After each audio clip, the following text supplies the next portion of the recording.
My husband called me on speaker. I'm finalizing the divorce. His buddies were laughing. I asked, "Oh? Linda," laughing. "Guess she doesn't know you put her condo down payment on my card, which I just canceled." I was sitting in my office at Brenda's Reno and Design, staring at a blueprint that just didn't feel right. The structural lines were solid, but the flow was off. It was a lot like my life lately. Solid on the outside, but completely disjointed on the inside. The afternoon sun was cutting through the blinds, casting sharp shadows across my mahogany desk. It was quiet. The kind of quiet you pay for after 30 years of grinding in the construction and design business. Then, my phone shattered the peace. It was a video call request from Gary, my husband. My stomach did that little flip it had been doing for months. He never video called. Gary was a man of Texan grunts, especially since he stopped working real estate 2 years ago. I tapped the green button, expecting to see his face, maybe asking where his gray suit jacket was or demanding to know why the fridge wasn't stocked with his favorite craft beer. Instead, I was greeted by a chaotic blur of neon lights and the deafening roar of a sports bar. The camera wasn't facing him directly. It was propped up against a pitcher of beer angled upwards. I could see his chin, flushed red, and the ceiling fan spinning lazily above. But I could hear him perfectly. She picked up. She actually picked up. Gary's voice was loud, slurred, and laced with a kind of arrogance that made my skin crawl. "Hey Brenda, you there? There? I got the guys here. And Linda. Linda, my best friend of 20 years. My heart hammered against my ribs. "I'm here, Gary," I said, my voice steady. I didn't yell. I didn't ask where he was. I just watched. The camera shifted. I saw the faces of his old drinking buddies, Mike, Steve, guys who hadn't held a steady job since the Bush administration. And then, leaning into the frame with a glassy-eyed giggle, was Linda. She waved, her fingers fluttering like she was greeting a fan, not the woman whose husband she was currently draped over. "We're celebrating, Brenda," Gary shouted over the jukebox. "We are celebrating freedom." "Freedom?" I asked, leaning back in my leather chair. I felt a coldness settle over me, a protective layer of ice. "That's right. I'm at the lawyer's office. Well, we were just there." Gary laughed, clinking his glass against Linda's. I told him to draw it up. "I'm finalizing the divorce, babe. I'm done. I am done with the nagging. I am done with you controlling the purse strings. I need a woman who knows how to have fun. A woman who doesn't treat me like an employee." The table erupted in laughter. Linda covered her mouth, feigning shock, but her eyes were dancing with malice. "Oh, Gary, stop it," she purred, but she didn't move away. She leaned closer. "I'm serious," Gary yelled at the phone, addressing me like I was a heckler in a crowd. "I'm taking half, Brenda. Half the company, half the house, half the retirement. And I'm going to spend it on a life that doesn't smell like sawdust and old paint. So consider this your notice. You're fired from being my wife." The laughter grew louder. It was an ugly sound.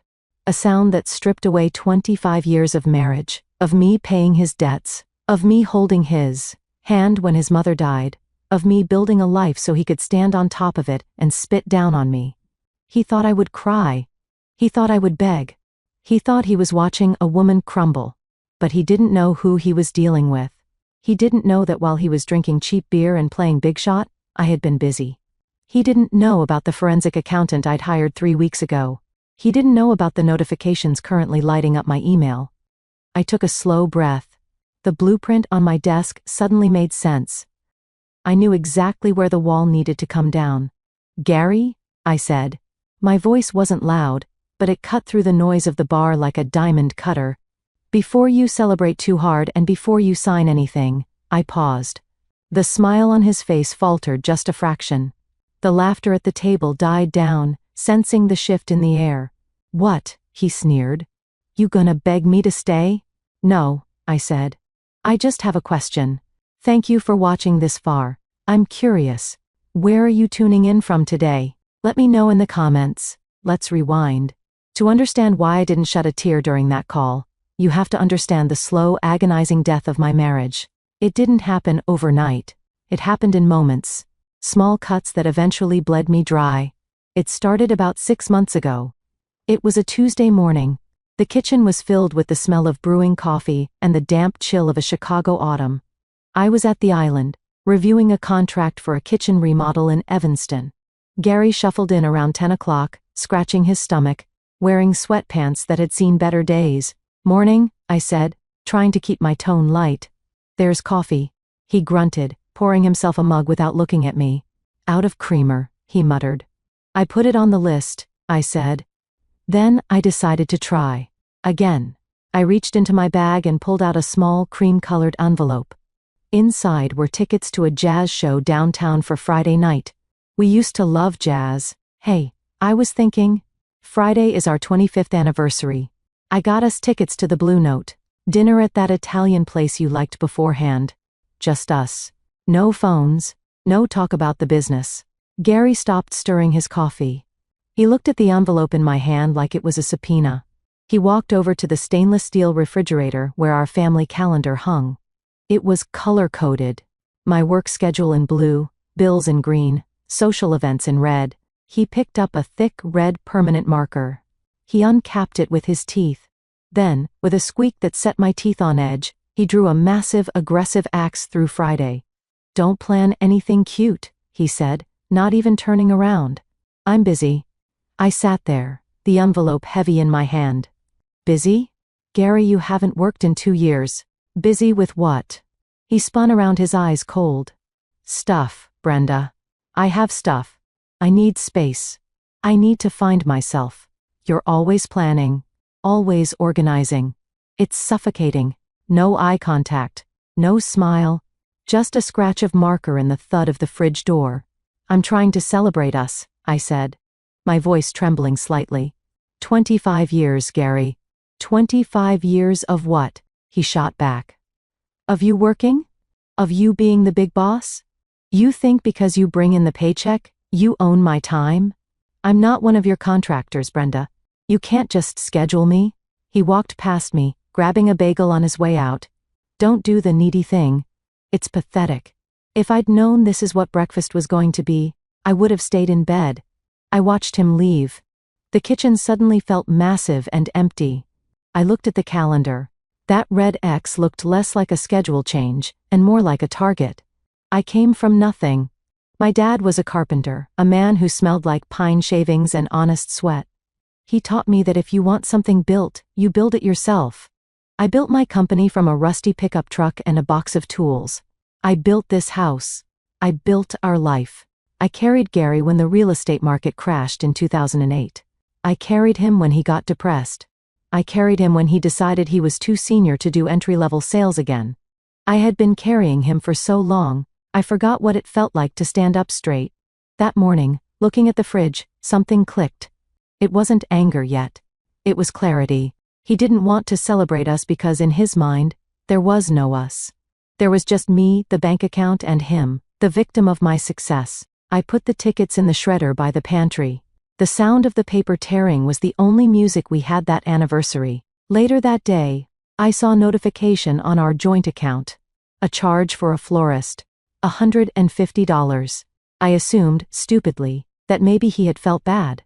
Maybe he had bought me flowers to apologize for the morning. I drove home that evening with a spark of hope. I walked in, expecting a vase of roses on the island. Nothing. "Gary?" I called out. "In the den," he yelled back. He was watching football. "No flowers." "Did you buy anything today?" I asked, standing in the doorway. "Just gas," he said, not looking away from the TV. "Why? Checking up on me again? God, you're obsessed with money." I went upstairs to our bedroom. It was empty of flowers. I checked the guest room. Nothing. The charge was real. The flowers were real. They just weren't for me. That was the first crack in the foundation, but like any good builder knows, by the time you see the crack, the structural damage is already done. A week after the anniversary disaster, I decided to try a different approach. Maybe the pressure of a date night was too much. Men can be weird about expectations, or so I told myself. I decided to cook. Gary loved my pot roast, slow cooked for 8 hours with carrots, potatoes, and a red wine reduction. It was comfort food. It was safe. I left the office early, which I never do. I stopped at the butcher, picked up a prime cut, and spent the afternoon in the kitchen. I wanted the house to smell like home when he walked in. I wanted to remind him that I wasn't just the boss. I was his wife. I set the table. Candles, but not too romantic. Just nice. I opened a bottle of Cabernet he liked. 6 o'clock came and went. 7 o'clock. The roast was ready, sitting in the warm oven. 8 o'clock. I texted him. Dinner is ready. Everything okay? No reply. At 8:45, the garage door finally rumbled open. I felt a wave of relief wash over me, quickly followed by anxiety. Which Gary was walking through that door? The man I married, or the stranger who drew X's on my calendar? He walked in, tossing his keys on the counter. He didn't look at me. He didn't look at the table. Hey, I said, stepping forward. I made pot roast. He stopped, sniffing the air. For a second, I saw a flicker of hunger, maybe even nostalgia, but then his face hardened. He looked at the set table, the wine, the candles. I'm not hungry, he said flatly. You haven't eaten, I said. I made your favorite. It's been cooking all day, Gary. I grabbed a burger with Mike. He lied. I knew he was lying because the smell wafting off him wasn't grease or onions. It was perfume. A sickly sweet floral scent that clogged the back of my throat.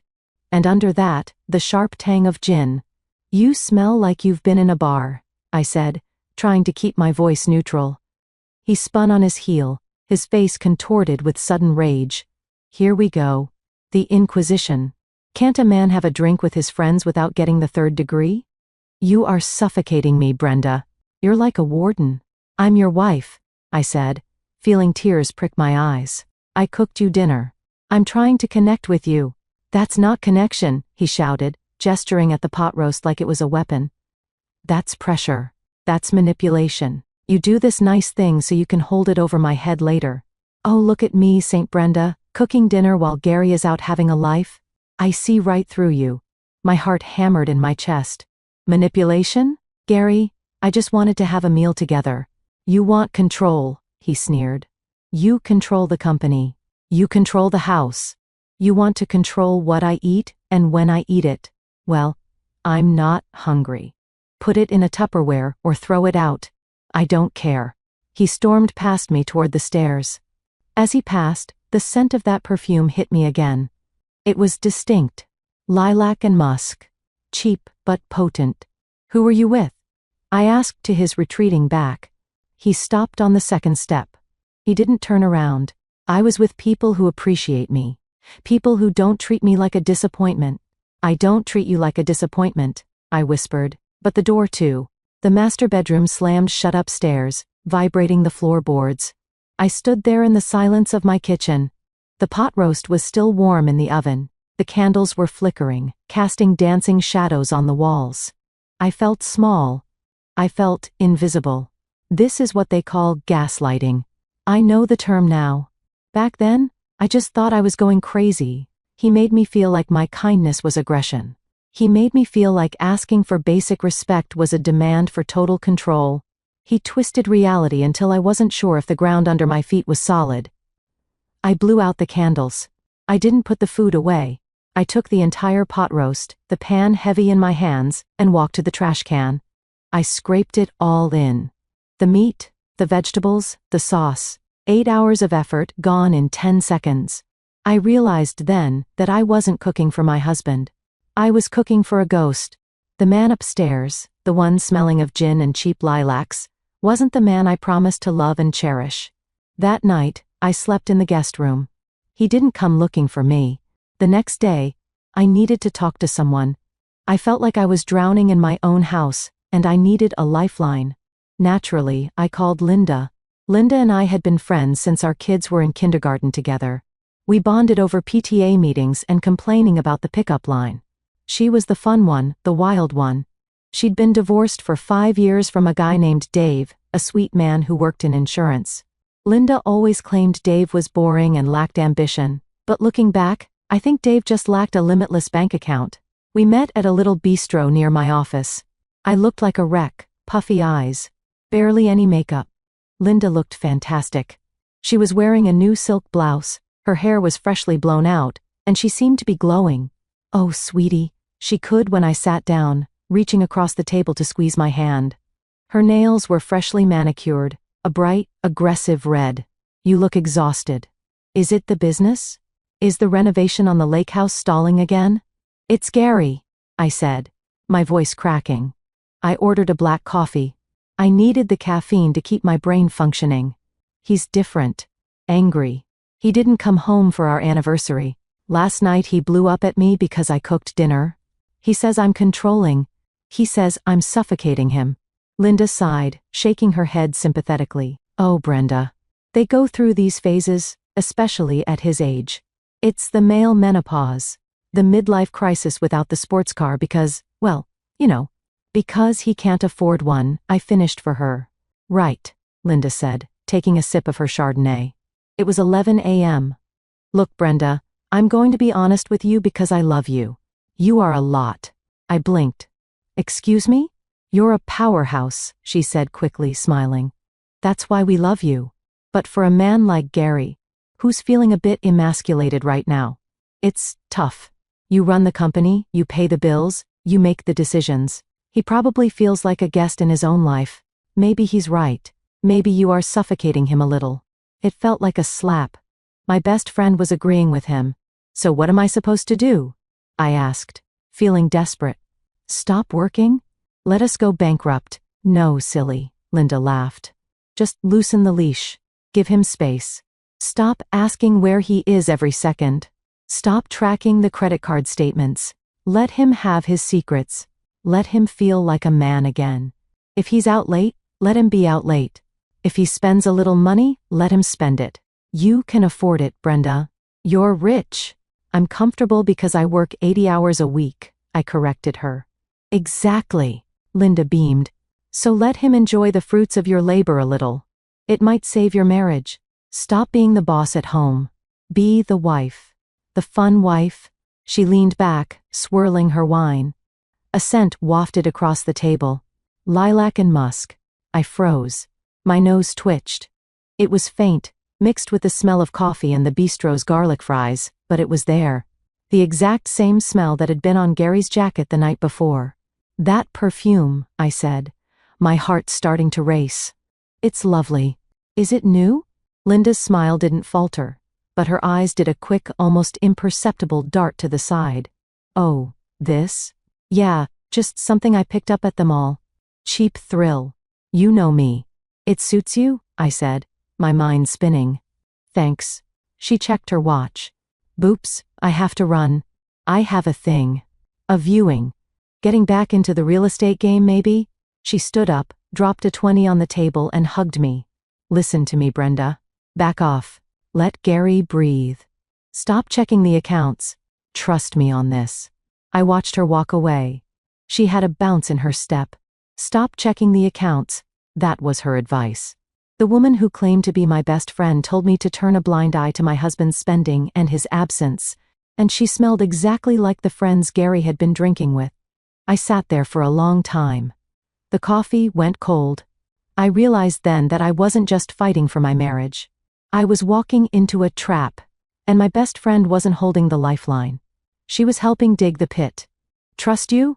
I whispered to the empty chair. "Not a chance in hell." Instead of going back to the office, I drove straight to my accountant's firm. If Linda wanted me to stop looking at the numbers, that was the biggest sign in the world that I needed to look closer than ever. My accountant, Steve, is a good man. He's the kind of guy who wears suspenders unironically and gets excited about tax loopholes. When I walked into his office without an appointment, the color drained from his face. "Brenda." He stood up, scattering papers. "Is everything okay? The IRS?" "I don't know, Steve. You tell me," I said, sitting down. "I want to see the personal accounts, the joint checking, the savings, and the supplemental credit card I gave Gary 3 years ago." Steve hesitated. He shifted in his seat, adjusting his glasses. "Brenda, you know I usually send the quarterly reports to your email. Gary said he'd been handling the review with you at home." "Gary said that, did he?" My voice was calm, but my blood was boiling. "Gary lied." "Pull it up. Now." Steve typed rapidly. He turned the monitor toward me. It was a bloodbath. "I'm a businesswoman. I know how to read a balance sheet. I know what cash flow looks like. What I was looking at wasn't cash flow. It was a hemorrhage. Start explaining, I said, pointing at a string of withdrawals. Well, Steve said, sweating. These are cash withdrawals. ATM limits were maxed out almost every day for the last 2 months. 500 here, 300 there. It adds up to about $12,000 in cash. $12,000 in cash. Gary didn't have a drug problem. He didn't gamble. Where was the cash going? And the credit card? I asked. Steve clicked another tab. This is where it gets heavier. We have charges for the steakhouse on Main 4 times last month. Average bill, $300. I knew that steakhouse. It was the most expensive place in town. I hadn't eaten there in a year. Gary was eating well. Hotels, I read from the screen, the Regency. The O'Hare Hilton. Why is he staying at hotels in our own city? He marked those as business networking in the expense notes, Steve said weakly. He doesn't have a business, Steve. I snapped. I took a breath. Scroll down. What is this charge? Luxe jewelry? That was 2 weeks ago, Steve said. $800. I assumed it was a gift for you. For your anniversary? I touched my bare neck. No gift. Then, I saw it. A recurring charge that made my stomach drop. LegalZoom? And a retainer for Henderson and Associates? Steve looked confused. I thought maybe you two were updating your wills. Henderson is a divorce lawyer, I said, the realization hitting me like a freight train. Gary is using my money, our money, to pay a retainer to a divorce lawyer. I sat back in the chair. The room spun. It wasn't just an affair. It was an exit strategy. He was funding his departure with my paycheck. He was eating steaks, sleeping in hotels, buying jewelry for someone else, and prepping a legal assault, all while living in my house and eating my food. And look at this. I pointed to a charge from yesterday. It's pending. Dream Home Realty Escrow. Steve squinted. That's a deposit, usually for a rental or a condo reservation. $5,000. He's moving out, I whispered. He's setting up a new life. Brenda, I should have flagged this, Steve stammered. Gary called me last month, said you guys were diversifying assets, moving cash around for a surprise investment. He told me not to bother you with the small stuff because you were stressed with the big hospital contract. He manipulated you too, I said. I wasn't mad at Steve. Gary was charming when he wanted to be. He was a salesman after all. He just hadn't sold a house in years, he was selling lies. Print it all, I said. Every page, every receipt, every withdrawal slip. What are you going to do? Steve asked as the printer whirred to life. I'm going to stop being the victim, I said. I need you to open a new account. A trust. For my niece's college fund. I want to move the maximum legal limit of liquid assets into it. Today, that will drain the joint account significantly, Steve warned. I know, I said. Leave enough for the bills. And leave Gary's credit card active for now. I don't want him to know I know. Not yet. I walked out of that office with a stack of papers thick enough to choke a horse. The numbers didn't lie. Gary was stealing from me. He was cheating on me. And judging by the timing of the jewelry and the hotels, he wasn't alone. The smell of lilac and musk came back to me. Linda needed money. Linda liked steak. Linda had just told me to stop checking the accounts. I got into my car and gripped the steering wheel until my knuckles turned white. It wasn't just a betrayal. It was a conspiracy. My husband and my best friend were cannibalizing my life. Okay, I said to the empty car. You want a war? You just declared one on the wrong woman. The next few days were a master class in acting. I went to work. I came home. I made simple dinners. I asked Gary how his day was. I watched him lie to my face. Oh, just working on some leads, he'd say, scrolling through his phone. Might have a buyer for that duplex on 4th. There was no buyer. There was no duplex. He was texting her. I knew it. I started tracking his mileage. I checked the odometer on his truck when he was in the shower. He was putting on 50 miles a day. Enough to drive to the next town over, where nobody knew us. Enough to drive to Linda's apartment complex. On Thursday night, it was storming. A real Midwest thunderstorm that shook the windows. Gary came home late again. He was soaked, shivering. Car trouble, he grumbled, shaking off his umbrella. Got a flat on the highway. Had to change it in the rain. I looked at his hands. Clean. Not a speck of grease. Not a smudge of brake dust. You don't change a tire in the rain without looking like you've been in a war. That's terrible, I said, handing him a towel. Go shower. I'll make you tea. Yeah, thanks, he muttered, rushing upstairs. As soon as I heard the water running, I grabbed my keys. I ran out into the rain to the driveway where his truck was parked. I needed to see. I opened the passenger door. The interior smelled faintly of wet dog and that perfume. Lilac. It was embedded in the fabric now. I turned on my phone's flashlight. I looked at the floor mats. Muddy footprints. Small ones. A woman's boot, maybe a size 7. I'm a size 9. I shined the light into the crack between the seat and the center console. It's where things always fall. Loose change. French fries. Secrets. Something glinted. I reached down, my fingers digging into the upholstery. I felt something cold and sharp. I pulled it out. It was an earring. A single pearl drop earring with a distinctive gold twist setting. My breath hitched. I didn't just recognize it. I had bought it. Last year, for Linda's 49th birthday, I had gone to a custom jeweler. I wanted to get her something special. To my sister from another mister, the card had read. I remembered Linda putting them on, squealing with delight, hugging me. I'll never take them off, she had promised. Well, one of them was off now, in my husband's truck. I sat there in the passenger seat, the rain drumming on the roof like gunfire. The earring felt heavy in my palm. It was the final nail in the coffin. There was no more maybe. There was no more coincidence. Gary wasn't just cheating.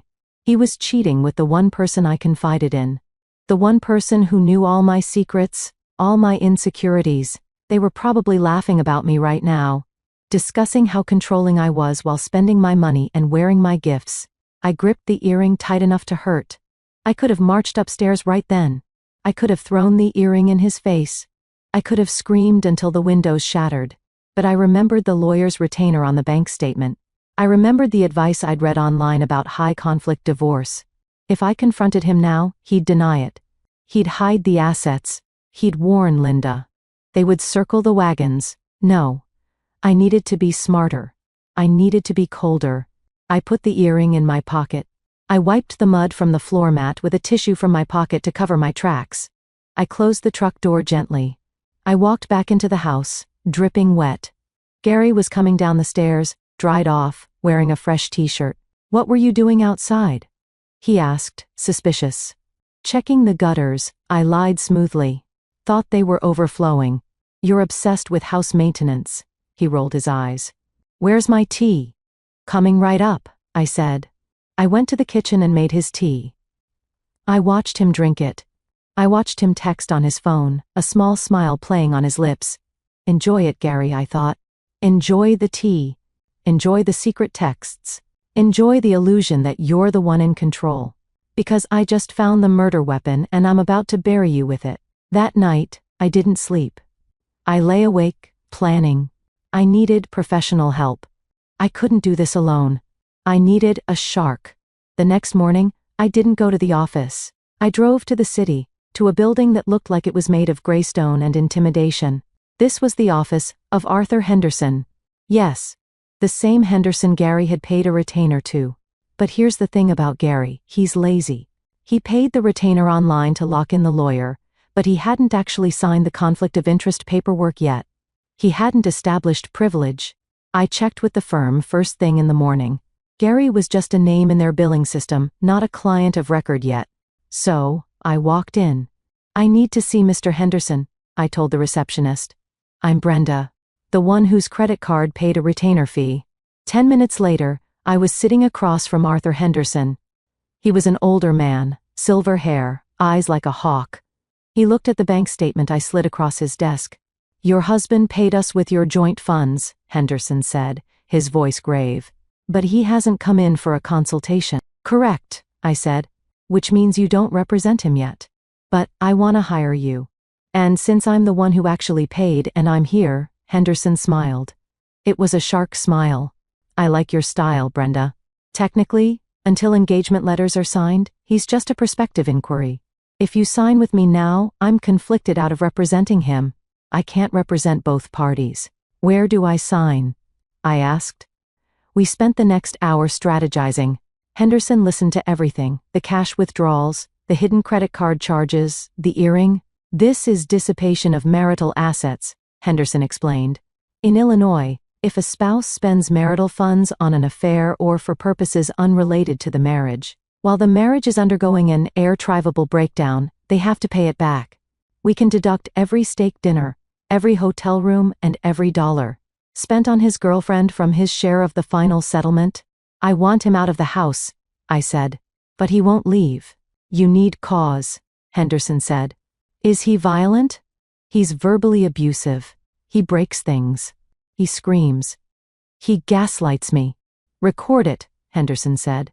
Illinois is a two-party consent state for audio, so be careful. But video in common areas of your own home for security purposes? That's different. Install cameras. Get footage of his outbursts. If he threatens you, we file for an emergency order of protection. That gets him kicked out immediately by the sheriff. Done, I said. Also, Henderson leaned in. You need a PI. You know about the affair, but you need proof. Irrefutable proof. Not just an earring. Photos, dates, times. If we can prove he's cohabitating with her or planning to use your money to buy property with her, we crush him in court. He slid a business card across the desk. Hank Miller, Private Investigations. Hank is expensive, Henderson warned. But he gets the shot. I left the lawyer's office and called Hank immediately. We met at a diner off the interstate. Hank looked exactly like a TV detective, worn leather jacket, tired eyes, drinking black coffee. Husband? Hank asked before I even sat down. Husband and best friend, I corrected. Hank raised an eyebrow. Ouch. That's the double header. Give me the details. I gave him everything. Gary's license plate. Linda's address. The times Gary usually disappeared. I need to know what they are planning, I said. It's not just sex. They are spending money. Big money. I'll put a tracker on his car, Hank said. Legal as long as your name is on the title. It is, I said. I paid for the truck. Then we're good. Give me 3 days. I'll get you a portfolio. Driving home, I felt a strange sensation. For the first time in months, I wasn't afraid. I wasn't confused. I had a team. I had a lawyer who knew the law better than Gary Newby or Brands. I had a detective who could find a needle in a haystack. And I had something Gary didn't have, the element of surprise. I stopped at an electronics store on the way home. I bought 3 nanny cams disguised as USB chargers and smoke detectors. I got home before Gary. I set up the cameras in the kitchen, the living room, and the hallway. I synced them to a hidden app on my phone. When Gary walked in that night, kicking off his shoes and yelling about the house being too hot, I watched him on my phone screen from the laundry room. Smile, Gary, I thought. You're on candid camera. 3 days later, Hank called me. Meet me at the diner. You're going to want to see this sitting down. My stomach nodded. Knowing the truth is one thing, seeing it printed out in glossy 8x10s is another. I slid into the booth opposite Hank. He didn't waste time with small talk. He pushed a manila envelope across the sticky table. It's worse than you thought, Hank said softly. I opened the envelope. The first photo was standard affairs stuff. Gary and Linda walking into a motel on the outskirts of town. Gary's hand was on the small of her back. Linda was laughing, throwing her head back. They looked happy. That hurt. They looked like a couple in love, not 2 people destroying a family. Keep going, Hank said. The next photos were taken yesterday. They weren't at a motel. They were at a luxury condo complex downtown. The Lakeside Towers. They spent 2 hours in there with a realtor, Hank narrated. I ran the plates on the realtor. She's top tier. Sells places starting at $500,000. There was a photo of them standing on a balcony, looking out at the city. Gary was pointing at something, looking like a king surveying his kingdom. Linda was leaning on his shoulder. And here's the kicker. Hank tapped the last photo. It was zoomed in through a window of a coffee shop where they went afterward. They had papers spread out on the table. I have a long lens, Hank explained. I got a shot of the document. I squinted at the grainy image. It was a financing application, and right there, under assets, was a list. Brenda's Reno and designed 50% share. Marital home equity value $600,000. Joint retirement fund. He's listing your company as collateral, I whispered, my hand shaking. He thinks he already owns half of it. He's counting his chickens, Hank agreed. But look at the CO borrower. I looked. Linda Miller. She's putting her name on the loan application with him, Hank said. They aren't just hooking up, Brenda. They are building a financial portfolio based on your divorce settlement before you've even filed. Can they do this? I asked. Not legally, Hank said. He's misrepresenting his assets. He can't pledge half your company until a judge awards it to him. Which hasn't happened. This is fraud, technically. Bank fraud if he signs it. I stared at the photos. The betrayal went deeper than sex. This was theft. Linda wasn't just stealing my husband, she was helping him carve up my life's work like a Thanksgiving turkey. They were planning their future in a penthouse paid for by my sweat and tears. There's one more thing, Hank said, hesitating. I have audio. I used a parabolic mic when they were on the balcony. Play it, I said. Hank put an earbud in my ear. I heard the wind, then Gary's voice, clear as day. Don't worry, babe. The old hag is clueless. She's so desperate to keep me she's cooking roasts and buying tickets. I'll string her along until the bonus check clears in her business account next month. Then I file. We take the cash, we take the payout, and she'll be working until she's 80 to pay me alimony. Then Linda's voice. God, you're smart. I can't wait to get out of my dump. She's so boring, Gary. You deserve this. We deserve this. The old hag, I repeated, taking the earbud out. I felt a cold calm settle over me. It replaced the hurt. It replaced the anger. It was pure, distilled hatred. You okay?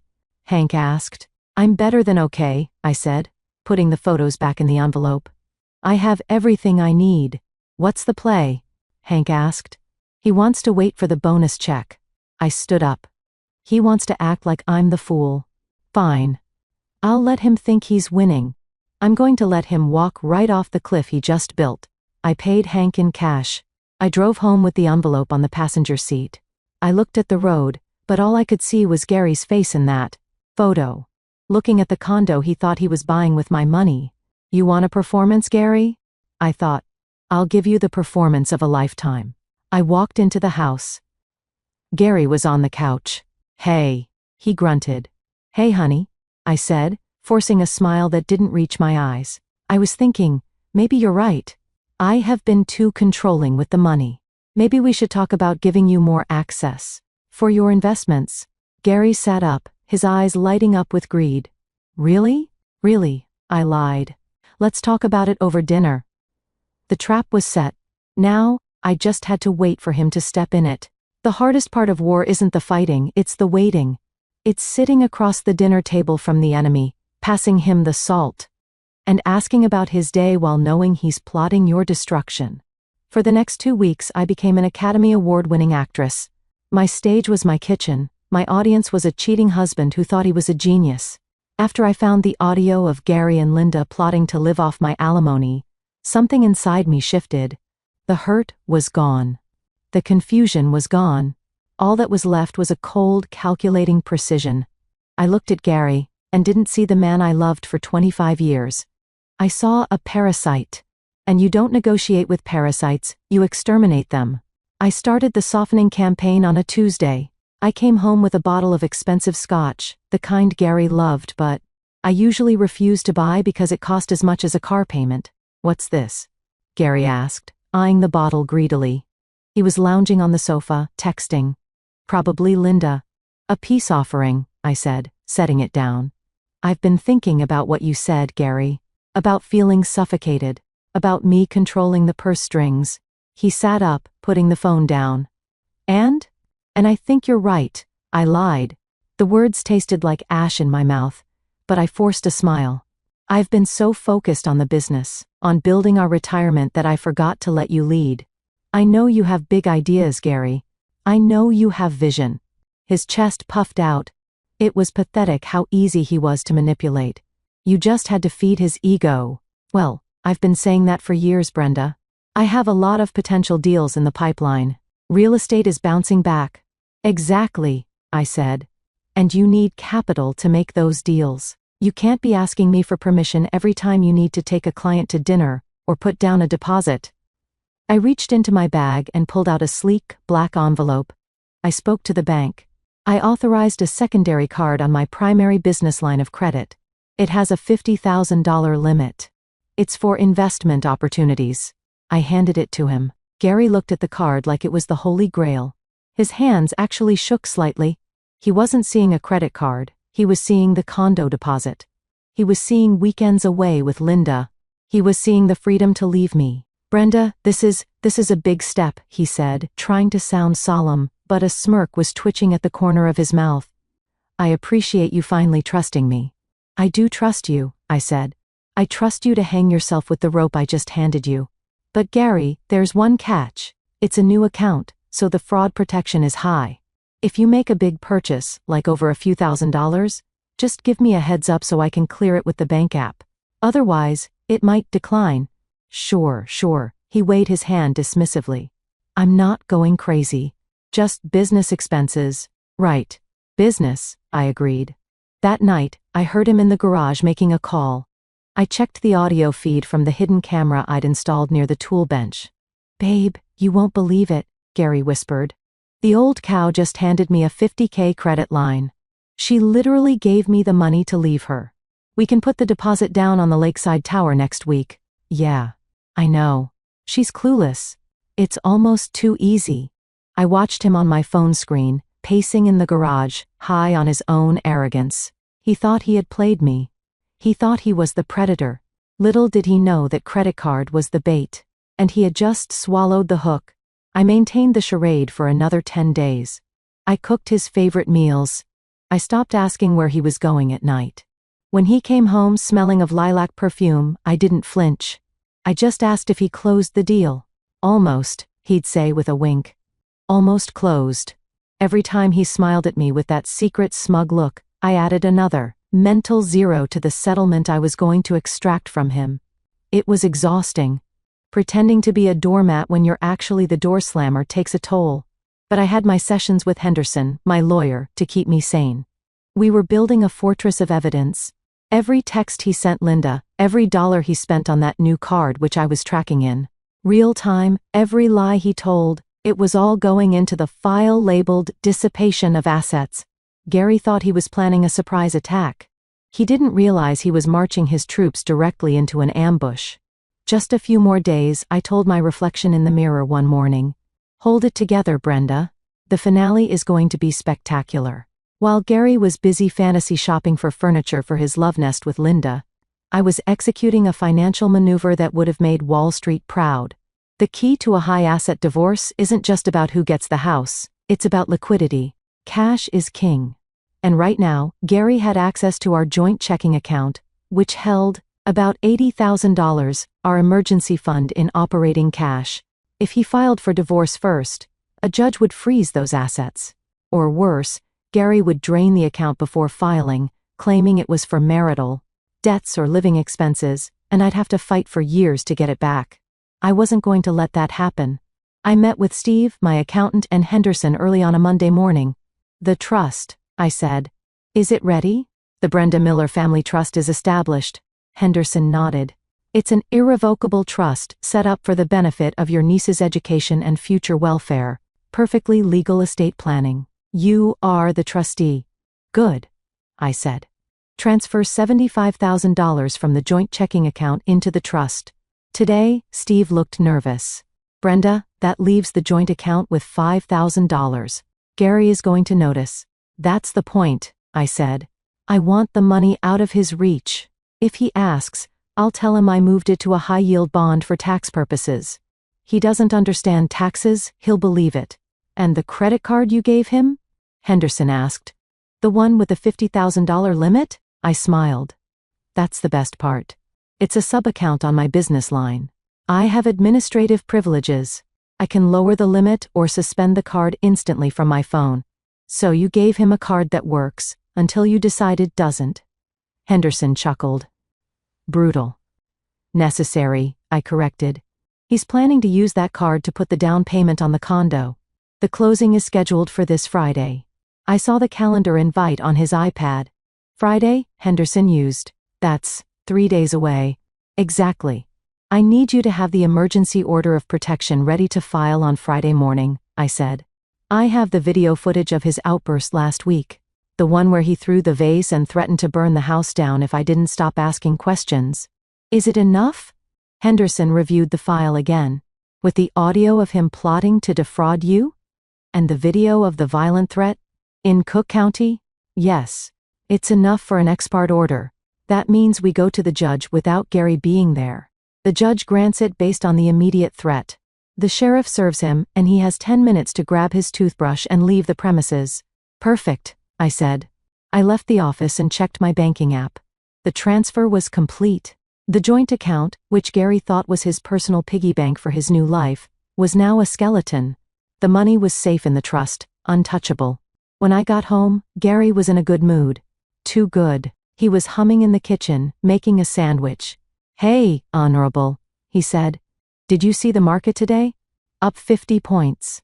I didn't notice, I said, putting my keys in the bowl. Gary, I moved some funds around today.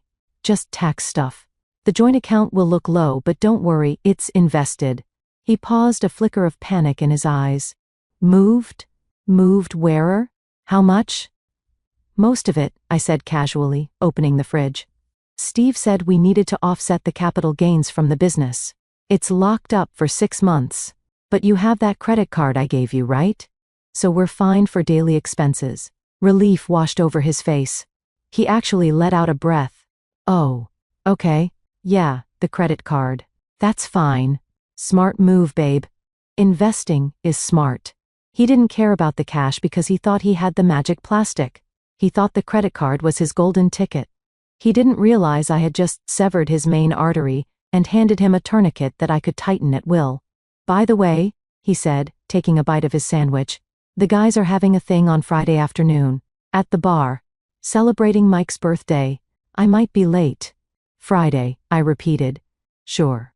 Have fun. I knew it wasn't Mike's birthday. Friday was the closing date for the condo. Friday was the day he planned to sign the papers, swipe my card for the deposit, and then serve me with divorce papers over the weekend. I will, he grinned. It's going to be a big day.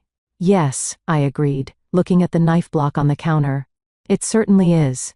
He had no idea that while he was planning a celebration, I was planning an eviction. 2 days before the end, we had one last public performance. Our neighbors, the Johnsons, host an annual summer kickoff barbecue. It's a neighborhood institution. Burgers, cheap beer, kids running through sprinklers, and gossip flying faster than the mosquitoes. Usually, Gary would skip it, claiming he had work. But this year, he insisted we go. We should make an appearance, he said, adjusting his polo shirt in the mirror. Look like the happy couple. Keep up appearances, right? He wanted witnesses.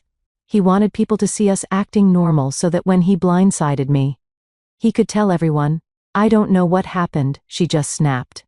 We walked over around 2 p.m. The party was in full swing. And standing by the cooler, holding a white wine spritzer, was Linda. Of course she was there.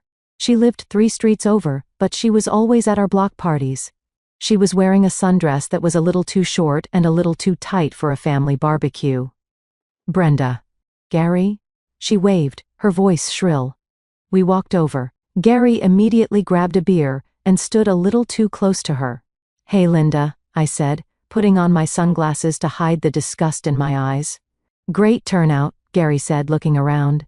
He spoke loudly, projecting his voice. Man, it's good to relax. Brenda here has been working me to the bone, haven't you, honey? He draped a heavy arm around my shoulder. It felt like a yoke. We all work hard, Gary, I said stiffly. Oh, come on. He laughed, jostling me. She's a slave driver. You know, Linda, I keep telling her she needs to retire. Look at her. She's stressed. The wrinkles are getting deeper by the day. The small group of neighbors around us went quiet. It was an awkward, mean-spirited joke. Linda giggled. Oh, stop it, Gary. Brenda looks distinguished. Besides, at our age, we can't all look 25. She preened, smoothing her dress, clearly implying she was the exception. Speak for yourself. Gary winked at Linda. I feel 25. I've got a second wind coming.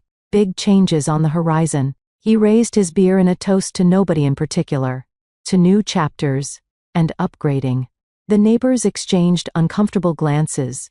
They sensed it. The disrespect. The weird energy between Gary and Linda. I stood there, feeling the heat of the sun and the heat of my own rage.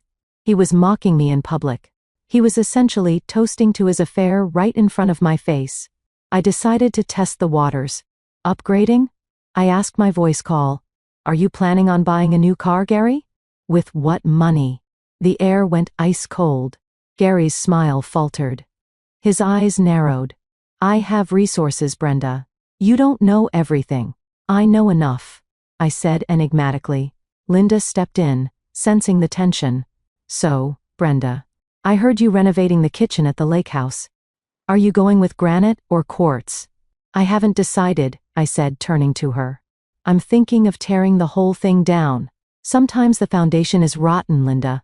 And when the foundation is rotten, you don't just change the countertops. You bulldoze the whole structure and clear the trash. I stared at her, locked eyes. For a second, the mask slipped. Linda looked terrified. She saw something in my face, not the push of her friend, but the businesswoman who negotiated contracts with steel unions. Well, she stammered. That sounds drastic. It's necessary, I said. Excuse me. I need a fresh drink. This one tastes sour. I walked away, leaving them standing there. As I moved through the crowd, I heard snippets of whispers. Did you see how he looked at Linda? Why is he treating Brenda like that? He's drunk. And she looks done. I went to the bathroom inside the Johnsons' house to splash water on my face. I looked at myself in the mirror. Gary was right about one thing. I looked tired. But it wasn't the tiredness of age. It was the exhaustion of carrying a dead weight. 2 days, I whispered to my reflection. Just 2 more days. When I came back out, Gary and Linda were in a corner, whispering intensely. Gary looked agitated. Linda looked like she was trying to calm him down. They looked like conspirators whose plan had hit a snag. Good. Let them sweat. We walked home in silence. Gary passed out on the couch at 6 p.m. I went into his home office, a room he rarely used for actual work, and checked his iPad.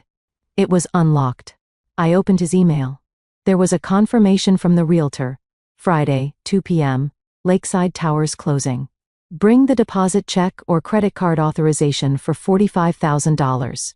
I also saw an email draft to Henderson's law firm. Subject, divorce filing. Body, I want to serve her on Monday. Make sure the papers are ready. I want full custody of the dog just despite her. He wanted the dog. My golden retriever, Buster. The dog I walked every morning. The dog Gary kicked out of the room because he shed. That was it. He could take the money. He could take the pride. But threatening to take my dog just to hurt me? That was a declaration of nuclear war. I deleted the draft so he wouldn't know I saw it. Then I went upstairs, packed a small bag for Buster, and put it in my car trunk. Don't worry, boy, I whispered, scratching Buster's ears. Daddy is going on a long trip, and he's not coming back. Friday morning arrived with a sky the color of a bruise. It was humid, the air thick and heavy, threatening a storm that wouldn't break. I woke up at 5 a.m., I didn't sleep. I lay in bed listening to Gary snore, memorizing the sound so I could savor the silence later. I got dressed in my best suit, my closing deal armor. Navy blue, sharp lines, killer heels. Gary woke up around 8, he was jittery. He put on cologne, too much of it. He wore his lucky watch. Big day at the site? He asked. I'm my suit. Huge, I said. I have a lot of loose ends to cut. Me too. He grinned, a nervous, twitchy smile. I'm meeting Mike and the guys at the bar around noon. Might be late? Don't forget your wallet, I said. Got it right here. He patted his pocket where the black credit card, the trap, was resting. See you later, Brenda. He didn't kiss me goodbye. He just grabbed his keys and walked out. He whistled as he walked to the truck. He thought he was walking toward freedom. As soon as his taillights disappeared around the corner, I pulled out my phone. Execute, I texted Henderson. Then I called the locksmith. You can come now. He's gone. Then I called the security company. I need my alarm codes changed. Immediately. And remove user 2 from the system. For the next 3 hours, my house was a hive of activity. The locksmith, a burly guy named Tony who had done work for my company for years, drilled out the deadbolts. You okay, Brenda? He asked, as the metal shavings fell to the porch. Never better, Tony, I said. Install the heavy-duty ones. The reinforced strikers. Inside, I was packing. Not my stuff, his. I didn't pack nicely. I didn't fold his shirts. I grabbed heavy-duty contractor trash bags. I swept his clothes from the closet directly into the bags, hangers and all. His shoes, his toiletries, his collection of golf magazines. Everything went into the bags. I dragged the bags, 6 of them, to the curb. It looked like trash day, but it wasn't. It was garbage day in a spiritual sense. At 11:03 a.m., Henderson called. The judge signed the order, he said. His voice was crisp. Emergency order of protection granted based on the threats of arson and violence captured on your video. The sheriff has the paperwork. They are on standby. If he shows up, he can be arrested if he tries to enter. Thank you, Arthur, I said. Also, Henderson added, we filed the divorce petition concurrently. He'll be served with both at the same time if he comes to the house, or we can serve him at the bar. Let him come to the house, I said. I want him to see the locks. At 12 p.m., I received a notification on my phone from the banking app. Transaction alert, $200 at O'Malley's Pub status, approved. He was buying a round of drinks for his buddies. Liquid courage before the big signing. I let it go through. Let him have one last drink on me. At 1:45 p.m., I sat down at my desk in my home office. I opened the banking admin portal on my laptop.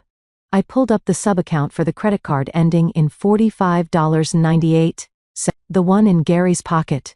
I hovered my mouse over the button labeled Suspend Account/Report Lost or Stolen. I waited. My phone rang at 1:05 p.m. It was a video call. I took a deep breath. This was it. The moment I had been rehearsing in the shower in the car in my dreams for weeks. I answered. The screen filled with the chaos of the bar. Gary's red face, Linda's smirk. The laughter of his loser friends. I'm finalizing the divorce, babe, he shouted. I listened to his speech. I listened to him brag about taking half.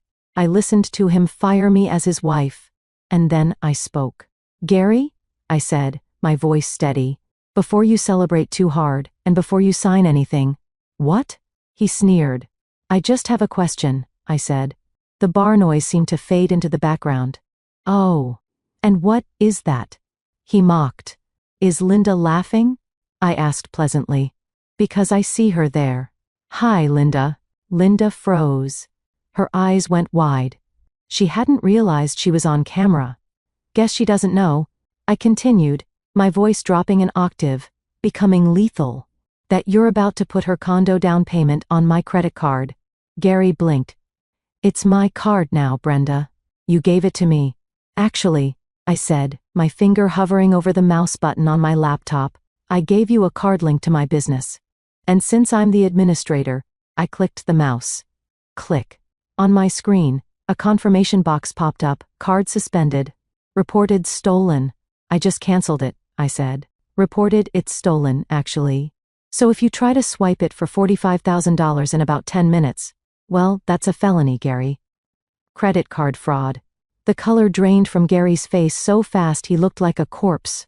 You can't, he stammered. I just did, I smiled. Oh, and Gary?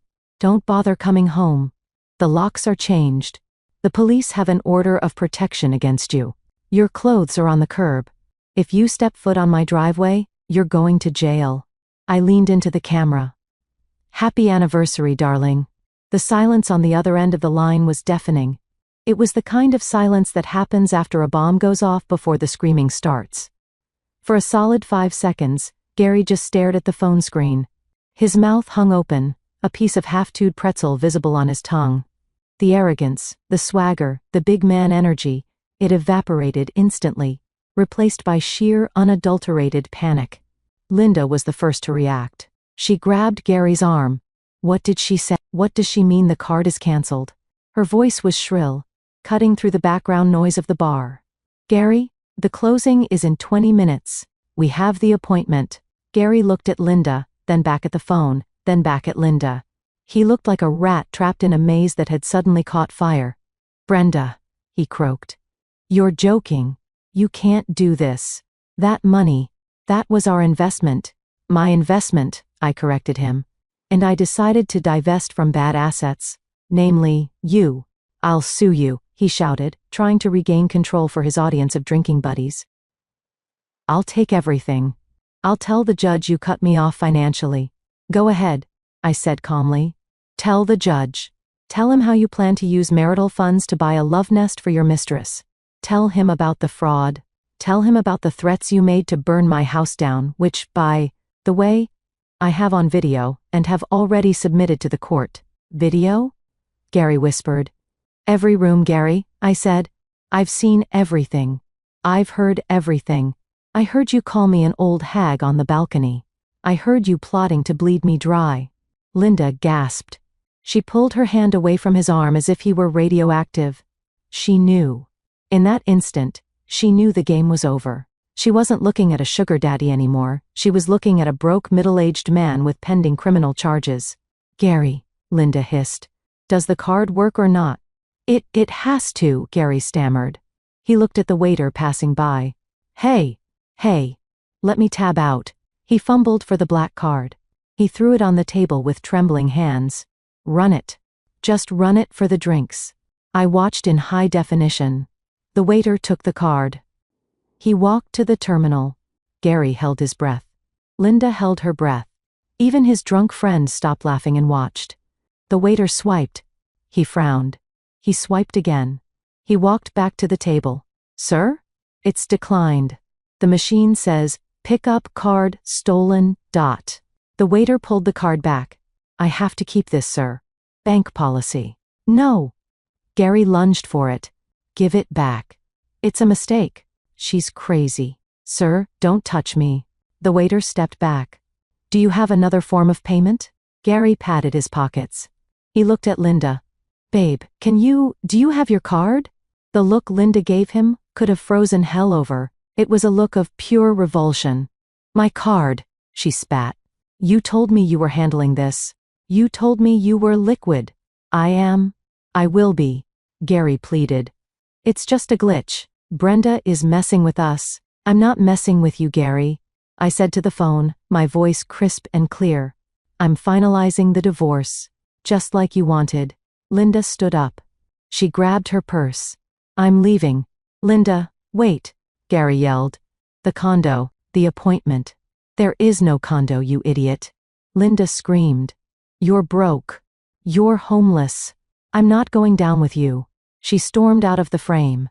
Gary watched her go, his face crumbling. He looked back at the phone. At me. Brenda, he whimpered. Please, don't do this. First, I love you. I laughed. It was a genuine laugh. You don't love me, Gary. You love my wallet. And my wallet just filed a restraining order. I reached for the red end call button. Don't come home, I said one last time. The police are watching the driveway. I tapped the screen. The connection severed. The chaos, the noise, the pathetic face of my ex-husband, it all vanished, replaced by the calm, silent wallpaper of my phone. I sat back in my chair. My heart was pounding, not from fear but from adrenaline, from the sheer, electric rush of taking my power back. I looked at my hands. They weren't shaking. They were steady.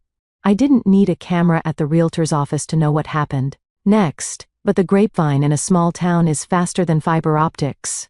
Plus, the realtor, Sarah, is a friend of my accountant. I got the full report later. Apparently, Gary didn't give up. Delusion is a powerful drug. After Linda stormed out of the bar, he chased her down in the parking lot. He must have convinced her it was just a technical glitch, a security hold.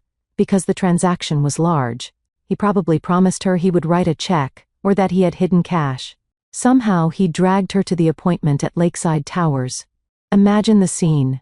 Gary, sweating, smelling of stale beer and desperation. Linda, mascara smudged, arms crossed, looking like she wanted to be anywhere else. And Sarah, the polished realtor, waiting with the contracts. "We're ready to sign," Gary announced, slapping his hand on the desk.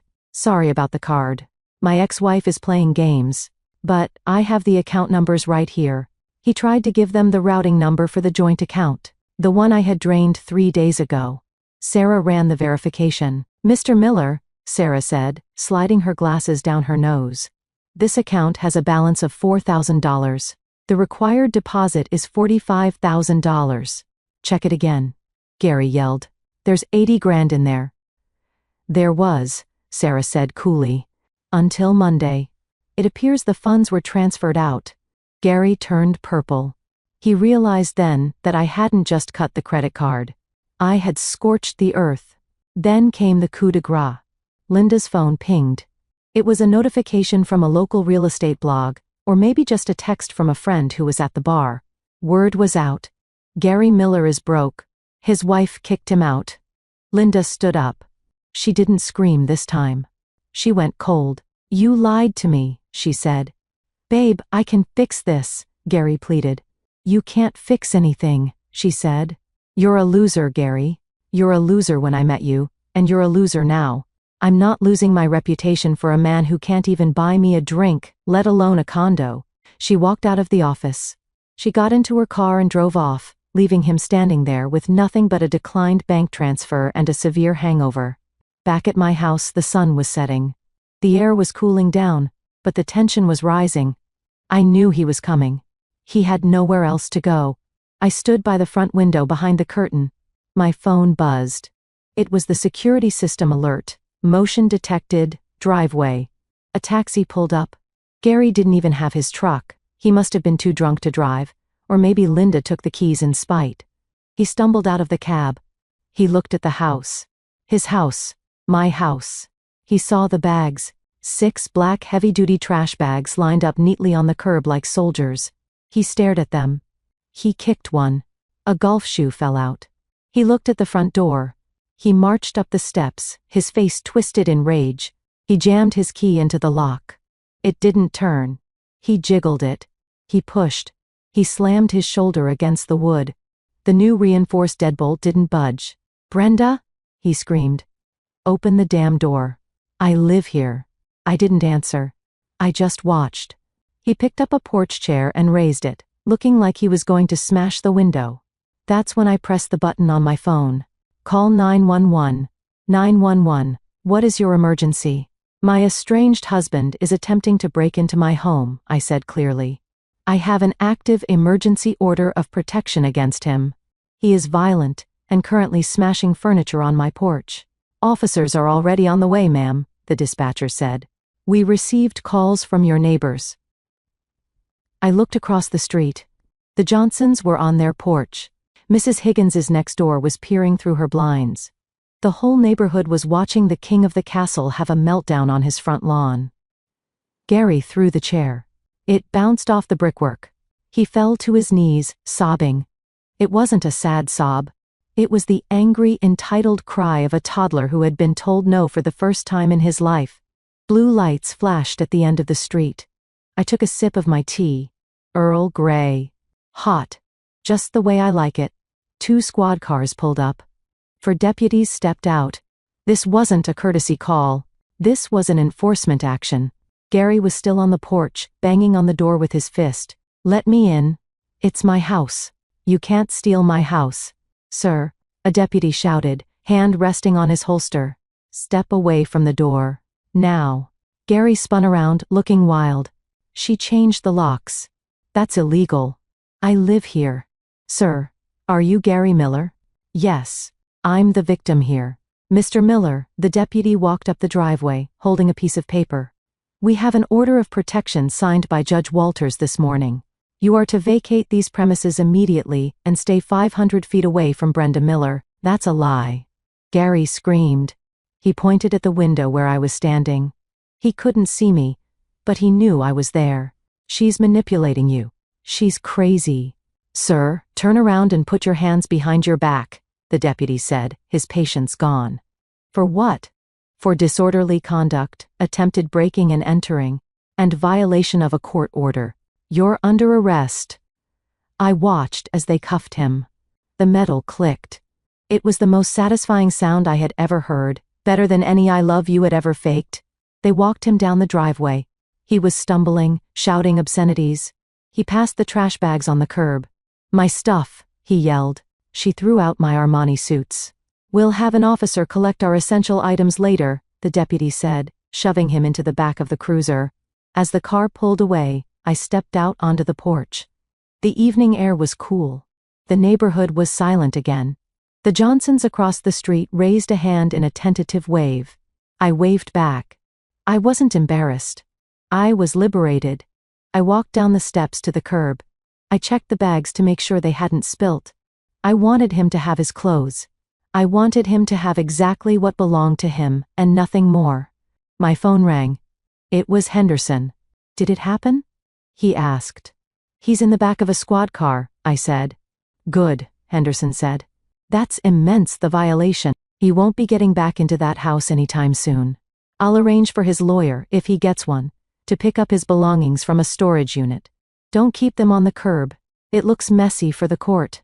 I'll have them moved to storage tomorrow," I said. Brenda Henderson paused.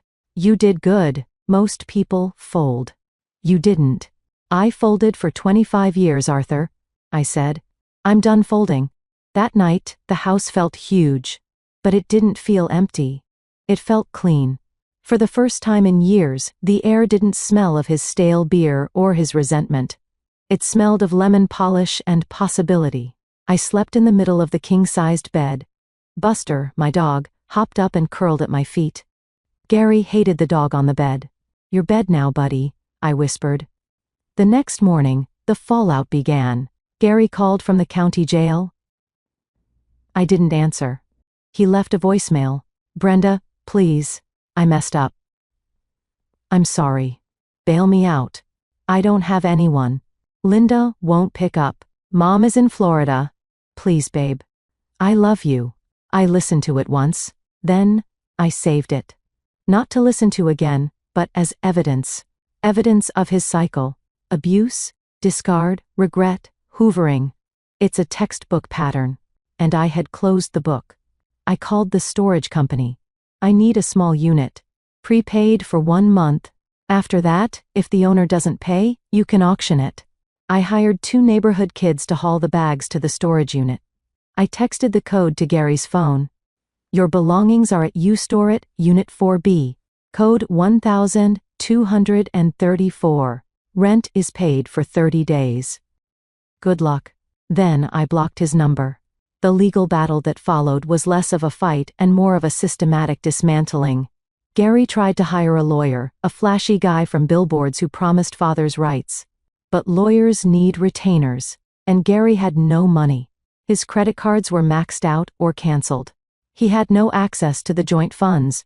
Linda had abandoned him. He ended up with a court-appointed mediator for the initial hearings. We met in a conference room 3 weeks later. Gary looked terrible. He had lost weight. He was wearing a wrinkled suit, probably one from the bags. He wouldn't look me in the eye. Henderson laid it all out on the table. The dissipation of assets claim was our hammer. "Your Honor," Henderson told the mediator, "Mr. Miller spent approximately $40,000 of marital funds on his paramour, Ms. Linda Davis, over the last 6 months. We have receipts for hotels, jewelry, dining, and travel. Illinois law requires this amount to be reimbursed to the marital estate before any division of assets." The mediator looked at the stack of receipts. He looked at Gary. "Is this true, Mr. Miller?" Gary stammered. We were separated in my mind. The marriage was over. "The marriage is over when the judge says it's over," the mediator snapped. "Until then, that money belonged to the community. You owe the estate $40 grand. Then came the business valuation. Gary wanted half of Brenda's Reno End design. I helped build that company." Gary argued. "I gave her advice. I supported her." "Mr. Miller," Henderson interrupted, "we have tax returns showing you have made 0 financial contribution to the company. We have sworn affidavits from employees stating you have never worked a day there. And we have audio recordings of you plotting to bleed the company dry. That constitutes an intent to harm the business. No judge will award you shares in a company you actively tried to destroy." Gary slumped in his chair. He was watching his lottery ticket turn into a parking ticket. In the end, the settlement was brutal for him. I kept the house. I kept 100% of my company. I kept my retirement, and the trust. Gary got his truck, which I paid off so I wouldn't be liable for the loan, his clothes, and a small cash payout of $20,000, which was his share of the home equity minus the $40,000 he wasted on Linda and the legal fees he caused. $20,000. That was what he walked away with after 25 years. That wouldn't even cover a year of rent in a decent apartment. "This isn't fair," Gary cried when he saw the final numbers. "Fair?" I looked up from the papers. "Fair would be paying me back for the emotional damage you caused. Fair would be giving me back the 20 years of my youth I wasted supporting a man who resented me for my success. This isn't fair, Gary. This is mercy. Sign the papers." He signed. His hand shook. As we walked out of the courthouse, Gary tried to approach me one last time. "Brenda," he said, "what am I supposed to do? Where am I supposed to go?" "You're a man of vision, Gary," I said, quoting his own words back to him. "I'm sure you have big ideas in the pipeline." I put on my sunglasses and walked to my car. I didn't look back. You might be wondering what happened to the lovebirds. Karma, as it turns out, is not just a concept. It's a boomerang. And when you throw it hard enough, it comes back fast. Linda didn't just lose Gary. She lost her social standing. In the suburbs, reputation is currency. When the story got out, and I made sure the correct version got out, that Linda had tried to defraud a friend and ended up with a broke homeless lover, the doors closed. She was kicked out of the book club. She wasn't invited to the summer gala. Even the realtors who usually gossip with her started gossiping about her. She became radioactive. She tried to text me about 2 months after the divorce. "Brenda, I miss you. I miss us." He manipulated me too. "I was a victim just like you. Can we grab coffee?" I didn't block her immediately. I sent one reply. A photo. It was a picture of the trash bags on the curb. "This is where trash belongs, Linda. Don't contact me again." Then I blocked her. I heard later she moved to a smaller town in Wisconsin to live with her sister. Good riddance. As for Gary, he burned through his $20,000 settlement in 3 months. He tried to start a consulting business that failed immediately because he has no skills. He couldn't pay rent on his apartment. He ended up exactly where he deserved to be, his mother's basement. His mother, a woman who always told me I wasn't domestic enough for her son, was now stuck, supporting a 55-year-old man who played video games and complained about the world. I saw him once, about 6 months later. I was at the grocery store. He was in the checkout line ahead of me. He looked older. He was wearing a stained t-shirt. He was buying a frozen pizza and a 6-pack of cheap beer. He was arguing with the cashier about a coupon that had expired. I could have said hello. I could have rubbed it in. But I didn't. I just pushed my cart to a different lane. He wasn't worth the breath. He was a stranger. A lesson I had learned in past. It's been a year since the divorce was finalized. My house looks different now. I tore down the wall in the kitchen, the renovation I was looking at the day he called me. It's open, airy, and full of light. I painted the bedroom a soft sage green. I bought new sheets. I bought a new car. My company had its best year yet. Without the stress of Gary dragging me down at home, my creativity exploded. We just landed a contract to redesign the city library. But the biggest change is inside me. I used to think that being alone meant being lonely. I was terrified of the empty chair at the dinner table. Now, I love that chair. That chair represents peace. It represents a life where no one is lying to me, no one is stealing from me, and no one is making me feel small. I joined a hiking club. I started taking pottery classes on Thursday nights. My hands are covered in clay, not receipts. Last week, I met a man at the hiking club. His name is Robert. He's a retired architect. He asked me out for coffee. "I'm not looking for a nurse or a banker," he told me, smiling. "I'm just looking for good conversation." We split the bill. It was the most romantic thing that's happened to me in decades. I don't know where it will go, and I don't care. Because for the first time in my life, I am all by myself. I'm sitting in my garden now, writing this. Buster is chasing a butterfly near the hydrangeas. The sun is setting, casting a golden glow over the house I built, the life I reclaimed. Ladies, if you are listening to this, and you feel that knot in your stomach, if you feel like you're walking on eggshells, if you feel like you're paying for the privilege of being disrespected, trust your gut, check the numbers, and don't be afraid to change the locks. You are the architect of your own life. Don't let anyone else hold the pen. Thank you for listening to my story. If you enjoyed seeing justice served, please share this video with a friend who might need to hear it. Stay strong, and remember, the best revenge is a life well lived. Looking back at Brenda's journey, we witness more than just a victory over betrayal. We see the magnificent awakening of self-worth. Her story serves as a powerful reminder that kindness should never be mistaken for weakness, and that silence is often the loudest strategy of a person preparing to take their power back. True dignity isn't about never falling. It is about the courage to stand up, dust yourself off, and refuse to accept anything less than the respect you deserve. We teach people how to treat us by what we allow, what we stop, and what we reinforce.